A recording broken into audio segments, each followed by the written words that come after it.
some of the late names that got in at the very last minute, a lot of them come from one place. And so, as we have already gotten a chance to see, Heath in the chat asks, should Michigan State fans be worried about losing key players from the transfer portal? Key players including Peyton Thorne, who is the starting quarterback for the last 2 years, including the 11-2 New Year's Six Bowl run. It includes wide receiver Keon Coleman, who led the team in receptions and receiving yards, receiving touchdowns during the 2022 season, and starting cornerback Charles Brantley. Tom, you had a big old head nod when we asked Heath's question about whether this should be concerning. Before we spin this forward for Thorne, for Coleman, or for the other teams that might be interested in this, what's going on in East Lansing right now with Mel Tucker's program? I don't know I know what's going on, but I don't. It's not a good thing when spring practice ends and the guy who many were still like, the vibe I was getting was that Peyton Thorne was still going to be the starting quarterback in East Lansing this fall. He's hitting the portal. Keon Coleman, the guy who was probably, Jaden Reed got taken in the second round of the NFL draft this weekend. Was one of the best players on that offense last year at receiver. Keon Coleman was their other, there were two players on that offense last year, Jaden Reed and Keon Coleman. Jaden Reed's in the NFL. Keon Coleman is in the portal. He was expected to be the best player on that offense in 2023. And then Charles Brantley, your starting corner, who, Michigan State secondary the last few years has not exactly been something fantastic. So you could kind of say, well, no big loss, but still, it's an experienced starter, somebody that knows the defense. Losing him this late, not great. But obviously, the biggest loss is Keon Coleman. I think what's going on here is what you tend to see and what is just going to be the future of this sport, man. NIL. Somebody's coming and making offers, and these players are accepting these offers, or maybe they're just putting their name in the portal before the deadline, so that way they can weigh these offers and see if Michigan State wants to match, and then maybe they change their mind and come back, blah, blah, blah. I don't know. There is some sense that Keon Coleman could return to Michigan State. I don't know that I'm optimistic about it, because I think that with the kind of schools, because this is somebody like Jaden Reed is a second-round pick. Keon Coleman could be a second-round pick. If Keon Coleman goes to the right offense, Keon Coleman, he was a 4-star out of high school. He could be a first-round pick. He's big. He's got all the kind of traits you look for in a wide receiver on the exterior. So I don't think he's going to be back. The Peyton Thorne one, kind of a surprise. I think that if I'm a Michigan State fan, or not even as a fan, just as somebody following it, Peyton Thorne is a jag. To me, he's just a guy. There's nothing spectacular about him, but he's still also your most experienced option. So now if he leaves, Noah Kim and the Hauser kid, they're supposed to be Hauser. They're going to be sorry. His name's Caton Hauser. Caton. Don't call him. It's just it's a K, an A, an I, a T. It's all of the letters in Caitlin. And I'm not knocking him. I'm just saying I had to write a story about these transfers, and your autocorrect all of a sudden messes it up. Caitlin. A redshirt freshman Caton Hauser and a third-year junior Noah Kim. And the takeaways from close to that program was that it was kind of a battle, but presumed that Thorne would end up finishing at QB1 after getting a good push from Kim along the way. So now Kim with much less experience, I guess, unless they go to get somebody else. It is not a lot of impressive depth right now at the quarterback position. Yeah, and now whoever wins that starting job will probably not have Keon Coleman to throw to. So that kind of impacts the thing. But I think Thorne caught a lot of people by surprise, and I think Thorne is a situation where the destination's already known. I don't think he's entering the portal at this point unless he knows where he's going. And I don't know exactly where that is yet, but we know some schools, particularly in the Southeast, that we have speculated might be interested in adding a quarterback. One of them got Ty Buckner last week. We talked about it on the show, but there were two other SEC schools we talked about still being on the lookout. Don't be surprised if Peyton Thorne ends up at one of those two schools. Yeah, Auburn would make sense there. So reading Spartan Tailgate, our Michigan State 24/7 sports site, they were basically saying teams had constantly made overtures to Coleman every year that he's been on campus. And it finally, it seems to have worked. Also that Coleman did not want to play with Thorne and that it was well known. No. Right. And so when Thorne hit the portal, people started thinking, wait a second, maybe Coleman will come back now that Thorne is gone, because like he was worried about Thorne hurting his draft stock. So, which looking at the numbers, Keon Coleman's not wrong. I mean, Didn't hurt Jaden Reed. No, that's true. Although that was a huge reach of a pick. Apparently, I didn't see many people thinking he was going the second round. Yeah, that was a very polarizing pick because some people really, really like Jaden Reed, and some people are just like, I don't know. But this is also we'll talk about this more. This was just a weird draft for receivers because they're also tiny this year. Brantley wasn't actually great last year, but now both their starting corners are gone because Amir Speed is gone, and then they also lost their best safety. So,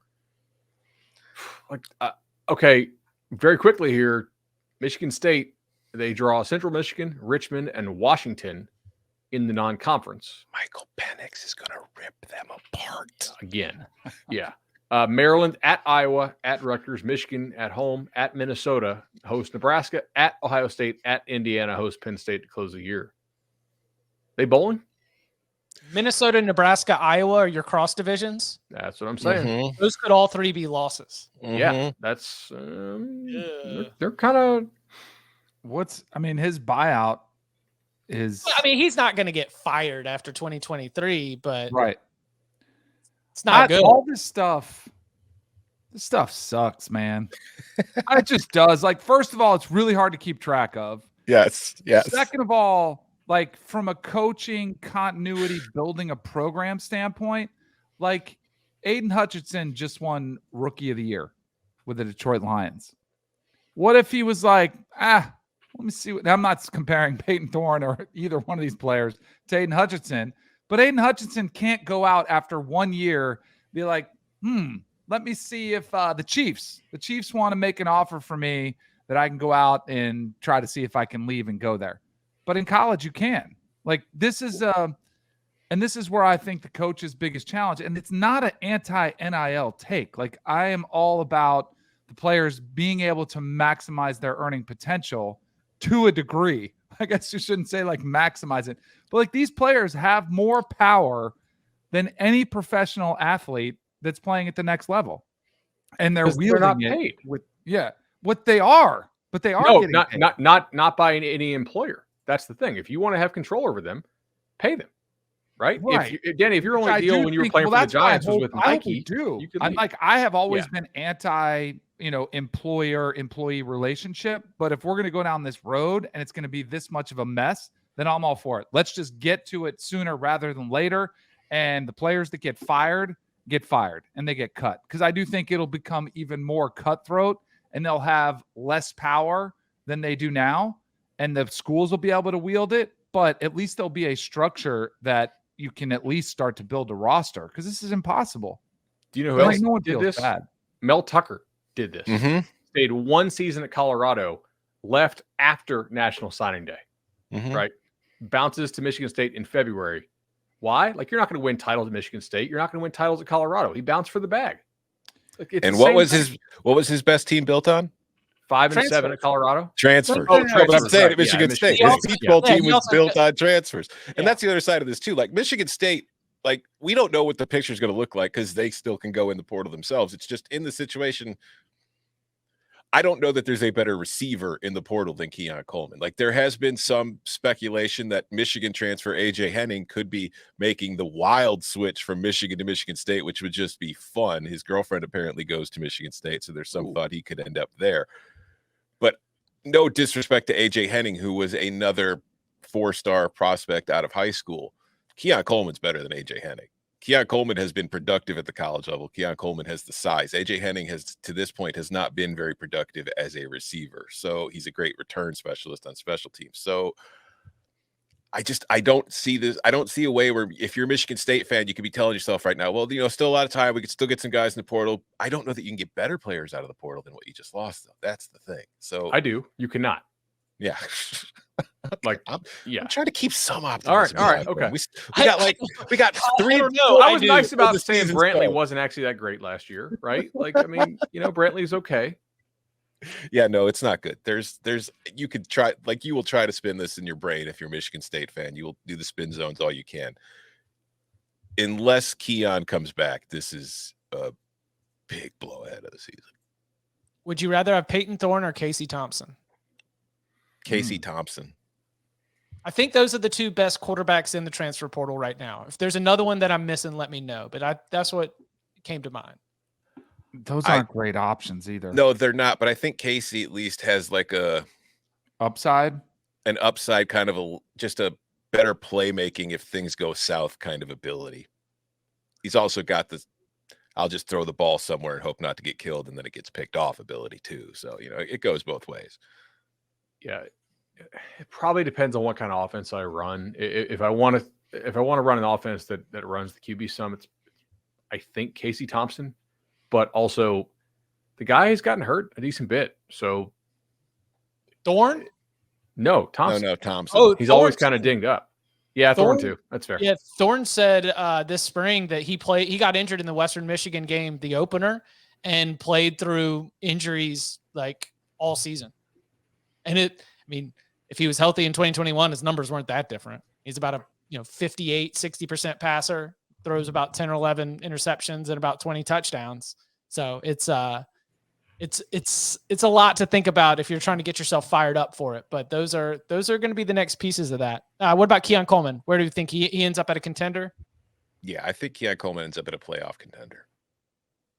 Maybe one who needs receiver help. But what if you're Auburn? Well, they're not a playoff contender, but they're an NIL player. They're an NIL player, yeah. But you can't take Thorne if you want to get Coleman if you're Auburn. Yeah, exactly. I think Keon Coleman ends up in the SEC or at a playoff contender. I think that's the way that we should cover it. Like maybe he ends up at USC if he goes out. That's the thing. There's going to be a lot of teams interested in Keon Coleman. He's from Louisiana, but LSU is loaded at receiver. Mm-hmm. LSU probably has the second best receiving core in the country, so for my money. So maybe Texas, so maybe third. But would he crack the lineup there? Would he play as much as he wants? I don't know. Neighbors is a better player than him. The couple guys they got behind him are really good. Brian Thomas, Kyron Lacey. That's a loaded room. So, and is Ohio State one? Just out of curiosity, I think Ohio State's got to be one. Yeah. Yeah. Okay. So Ohio State and then LSU and Texas. Yeah, I can rock with something like that. What if he ends up at Colorado? I heard they got open spots.